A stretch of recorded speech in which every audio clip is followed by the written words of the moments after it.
Hello friends, welcome to Indian study पर आपका स्वागत है। दोस्तों, जैसा कि मैंने आपको बताया था है कि आज शाम को 6 बजे डेली बेसिस पे एक वीडियो आएगी जिसमें रीजनिंग, स्टैटिक जीके और करंट अफेयर्स के क्वेश्चंस जो है वो लेकर के आऊँगा, जो कि आपके आने वाले exam UP triple S C PET के लिए बेहद इंपॉर्टेंट होगी, है ना। तो वीडियो को एंड तक जरूर देखिएगा, क्योंकि लास्ट में मैं आपसे क्वेश्चन ही पूछूंगा और इसका आंसर आपको कमेंट बॉक्स में बताना होगा।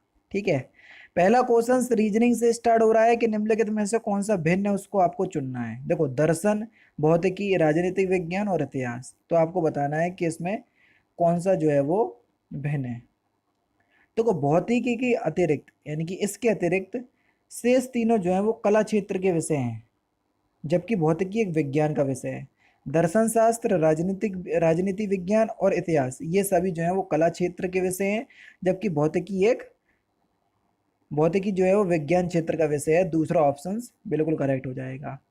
यहाँ पर देख लीजिए, रेहान का मुंह जो है वो पूर्व की ओर है, यानी कि रेहान का मुंह ये है, पूर्व ये, पश्चिम ये, उत्तर ये, दक्षिण ये। ठीक है, पूर्व की ओर है तो मैंने पूर्व की ओर जो है वो इंडिकेट कर दिया।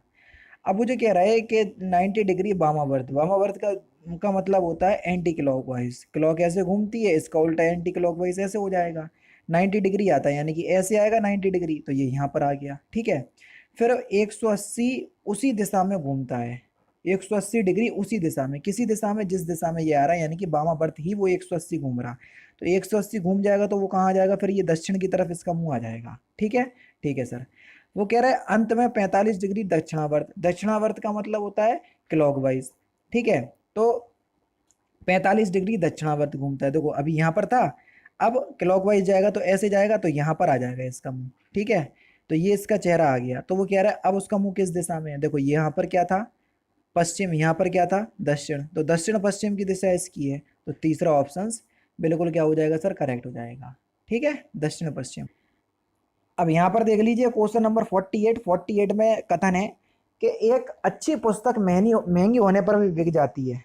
ठीक है, कथन कह रहा है कि अगर एक अच्छी पुस्तक है और वो महंगी भी होगी तो वो बिक सकती है, ऐसा इसमें बोला है। ठीक है। अब इसी बात को आपको 100% ट्रू मानना है, यही सत्य मानना है, तभी आप कथन निष्कर्ष कर पाओगे। अब पहले निष्कर्ष की तरफ चलते हैं। निष्कर्ष कह रहा है कि कुछ पुस्तकें अन्य की अपेक्षा अच्छी होती हैं, तो जाहिर सी बात है कुछ पुस्तकें जो है वो अन्य की अपेक्षा अच्छी होंगी, तभी तो उनको हम अच्छी पुस्तक कहेंगे। बोलेंगे कि नहीं बोलेंगे। तो पहला तो निष्कर्ष जो है वो कहीं ना कहीं निकल रहा है कथन से। दूसरा, अधिकांश पुस्तकें महंगी होती हैं, ऐसा तो कहीं बोले ही नहीं है कथन में, तो ये गलत हो जाएगा। केवल और केवल पहला ही निष्कर्ष निकलेगा, तो यहाँ पर तीसरा ऑप्शन करेक्ट हो जाएगा। ठीक है। चलिए यहाँ पर देख लीजिए, स्टीफन को हम एक किसी कूट भाषा में ये लिखते हैं, तो हाउस को क्या लिखेंगे, जल्दी बताओ। देखो, स्टीफन को हम क्या लिख रहे हैं, TUFBNFS, ये लिख रहे हैं। अब देखो, एस 19वें नंबर पे आता है और टी 20वें नंबर पे आता है, तो यानी कि केवल और केवल एक बढ़ोतरी हो रही है। अब देखो, एच कौन से नंबर पे, 8वें नंबर पे। 9वें नंबर पे आता है आई, तो आई आएगा सबसे पहले, चारों ही ऑप्शन में दिया। ओ 15 नंबर पे, 15 नंबर और 16 नंबर पे आता है पी, तो ये पी आएगा। तो ये वाला एलिमिनेट हो गया था, सॉरी अभी कोई एलिमिनेट नहीं हुआ। यू जो है वो कौन से नंबर पे आता, आप बोलोगे सर यू जो है वो 21वें नंबर पे आता है। ठीक है। और 22वें नंबर पे क्या आएगा, वी, यानी कि IPV। IPV कौन से ऑप्शंस में दिया, देखो पहले और तीसरे ऑप्शंस में दिया। ठीक है। उसके बाद एस, एस कौन से नंबर पे आता है, अब आप बोलोगे सर 19वें नंबर पे। 19वें नंबर के बाद 20वें नंबर पे क्या आएगा, टी, तो टी ये है। देखो, तो यहाँ पर पहला ऑप्शन करेक्ट हो जाएगा। ठीक है। नेक्स्ट क्वेश्चन के कोमल का अरुण नामक पुत्र है। देखो, कोमल है, कोमल को ऊपर रखेंगे हम। इसका अरुण जो है वो पुत्र है। पुत्र यानी कि लड़का है, और लड़के को प्लस से डिनोट करते हैं, मैंने आपको बताया है। ठीक है। ठीक है सर। राहुल कोमल का भाई है। राहुल जो है वो कोमल का भाई है, राहुल, तो इसी लाइन में आएगा जी। ठीक है। ठीक है सर। नीता, नीता की, ये यहाँ पर से छुप गया है राहुल से, एक सेकंड रुकिएगा। नीता की भी रीमा नामक पुत्री है। ठीक है, यहाँ पर राहुल है, राहुल। अब ये नया दे रहे हैं कि नीता की रीमा नामक पुत्री है, और नीता जो है वो राहुल की बहन है। नीता जो है ये राहुल की बहन है, यानी कि कोमल की भी बहन होगी, तो हम यहाँ पर लिख ले रहे हैं नीता को। ठीक है। और नीता की पुत्री का नाम क्या है, रीमा। पुत्री है तो माइनस लिख रहे हैं। ठीक है। ठीक है सर। अब मुझे कह रहा है राहुल की बहन कोमल भी है और नीता भी है।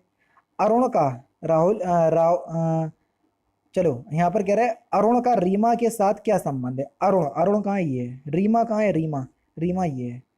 तो देखो, अरुण के पापा और पापा की बहन हमारी क्या कहलाएंगी, बुआ। ठीक है, वही कहलाएंगी कि नहीं कहलाएंगी, जल्दी बताइए। सॉरी, अरुण की कोमल जो है वो माता है, माता की बहन हमारी मौसी कहलाएंगी, और मौसी की पुत्री मौसेरी पुत्री कहलाएगी, है ना। तो किससे, अरुण का रीमा से क्या संबंध, तो रीमा से अरुण का क्या संबंध है, ये मौसेरा भाई है उसका। तीसरा ऑप्शन करेक्ट। ठीक है, नेक्स्ट क्वेश्चन से आपका यहाँ पर देख लीजिए कि इजराइल में एक नए प्रधानमंत्री के रूप में शपथ ली, जो पूर्व प्रधानमंत्री बेंजामिन नेतन्याहू का स्थान लेंगे, किसने ली। तो सही आंसर हो जाएगा आपका नाफ्ताली बेनेट, दूसरा ऑप्शन करेक्ट। फ्रेंच ओपन 2021 के पुरुष एकल का खिताब जीतने वाले खिलाड़ी कौन है, जिसमें 19वां ग्रैंड स्लैम खिताब जीता। तो सही आंसर हो जाएगा नोवाक जोकोविच, पहला ऑप्शन करेक्ट। फ्रेंच ओपन 2021 का महिला एकल का खिताब किसने जीता। बारबोरा क्रीजिटोवा, तीसरा ऑप्शन करेक्ट। हाल ही में पोलैंड ओपन में किस भारतीय महिला पहलवान ने 53 किलोग्राम में स्वर्ण पदक जीता। तो सही आंसर हो जाएगा विनेश फोगाट, तीसरा option correct.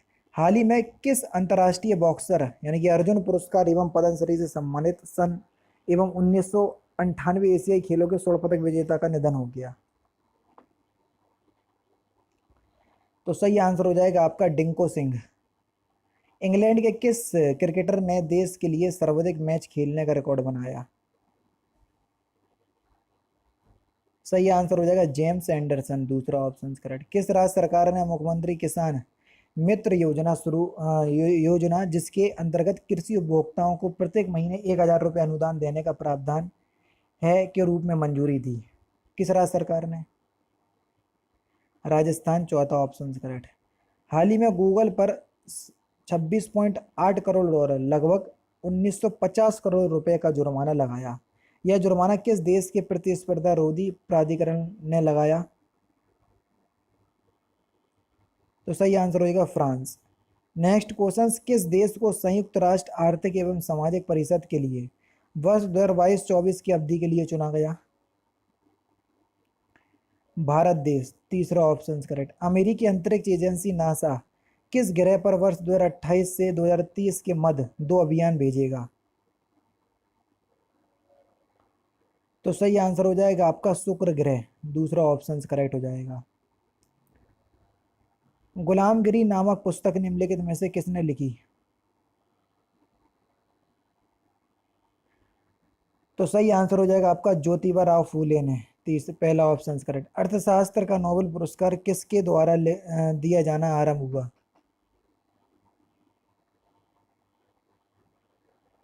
Swedish central bank के द्वारा, दूसरा ऑप्शन करेक्ट। भारत संयुक्त राष्ट्र संघ का सदस्य कब बना। तो सही आंसर हो जाएगा 1945 में ही बन गया था। संघाई कॉरपोरेशन संगठन में कौन कौन से देश शामिल हैं।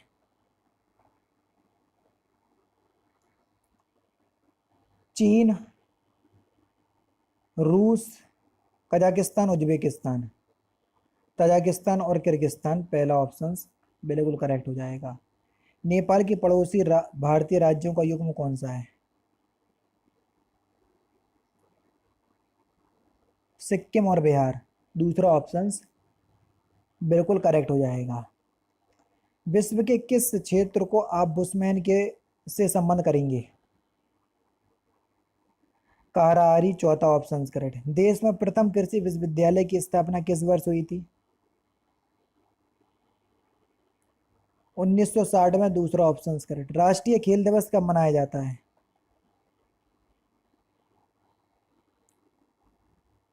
29 अगस्त के दिन, दूसरा ऑप्शन करेक्ट। भारतीय संसद का कौन सा सदन निम्न सदन कहलाता है।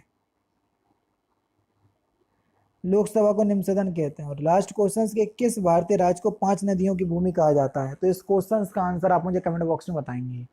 तो दोस्तों, ये थे आपके कुछ रीजनिंग, स्ट्रेटेजी के और करंट अफेयर्स के इंपॉर्टेंट क्वेश्चंस जो कि आपके आने वाले एग्जाम के लिए बेहद इंपॉर्टेंट है। वीडियो अगर आपको अच्छी लगे तो प्लीज़ दोस्तों वीडियो को लाइक और शेयर जरूर कर दीजिएगा। मिलते हैं फिर नेक्स्ट क्लास में, नेक्स्ट सेशन में। जय हिंद, जय भारत।